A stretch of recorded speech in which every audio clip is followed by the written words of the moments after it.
Good morning guys! Nandito kami ngayon sa site kung saan gagawin yung modern A-frame cabin with pool. Ito yung day 1. Yung mga nakikita nyong structures ay mga lumang structures pa yan mula sa dating may-ari. Dito namin naisipang gawin kasi imbis na ipapagiba pa yung old structure, i-reuse at i-repurpose na lang. Dumating na yung truck ng buhangin. Bale, nagli-layout na sila at nagki-clearing. Yung excavation na yan, dyan itatayo yung pinaka-deck ng cabin. Ito naman yung nagawa sa day 7, nakapag-asintada na at nakapaglagay na rin ng footing. Meron na din dito nagawang septic tank. Ito yung septic tank. Inspect natin kung gaano kalalim. Ayan siya. Ito yung pinaka space niya. Ayun yung old structure, yung pool. Okay, may mga extrang kambing.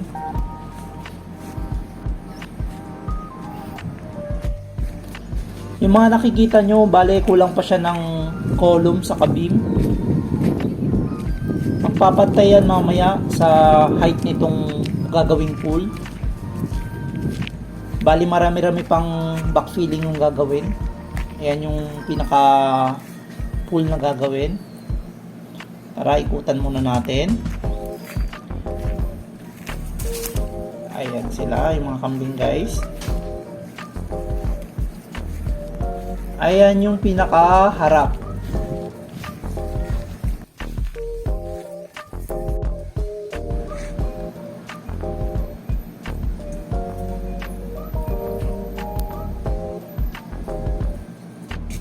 Hello! Nandiyan ka pala. Ito yung mga makukulit naming kambing. Kung saan yung tao, nandun rin. Masyado silang malapit sa tao eh. Yan. Nakaikot na tayo.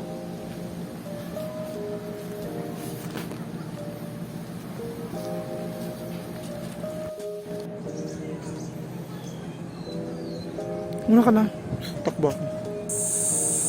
Day 8. Ito yung update sa day 8. Ganun pa rin.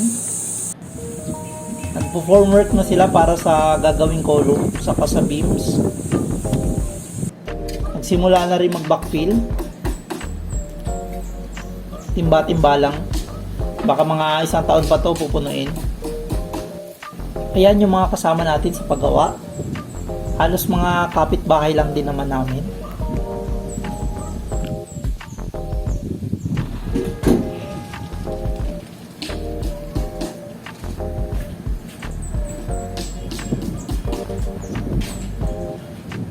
Day 40 na tayo.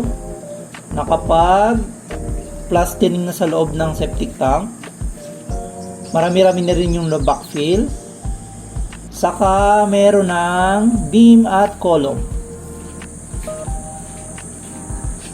As usual, nandito pa rin yung mga kambing.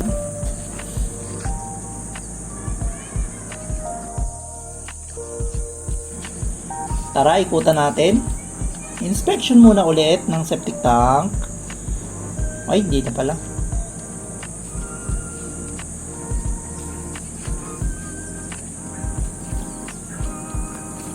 Ayan.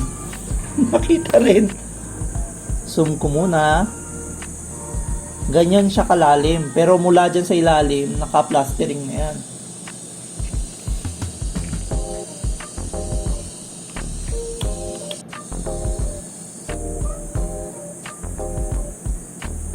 Yan yung baka i-renovate din next time. Baka gumawa ng mga maliliit din na outdoor kitchen or baka ibang malagay dyan. Ikot muna ulit.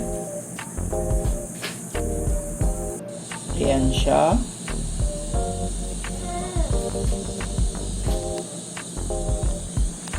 Puntahan natin.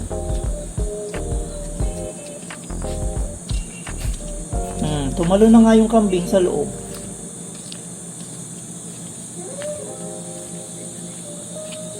Ilan kaya yung kambing na nasa loob?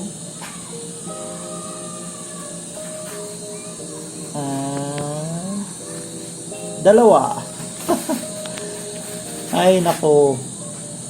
Sila na naman. Mamaya ilalabas natin sila. Ang kukulit eh.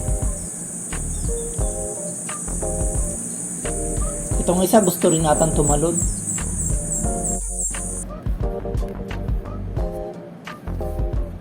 Ito yun na yung day 15. Ayan yung bakal na gagawing A-frame.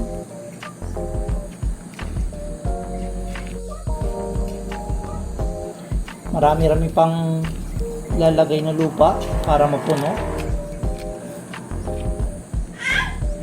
Inspection, baka may kambing.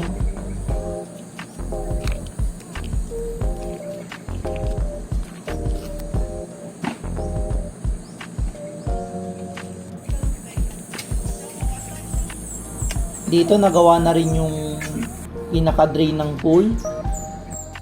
Hanggang dito na muna. Hanggang sa susunod na episode. Bye-bye!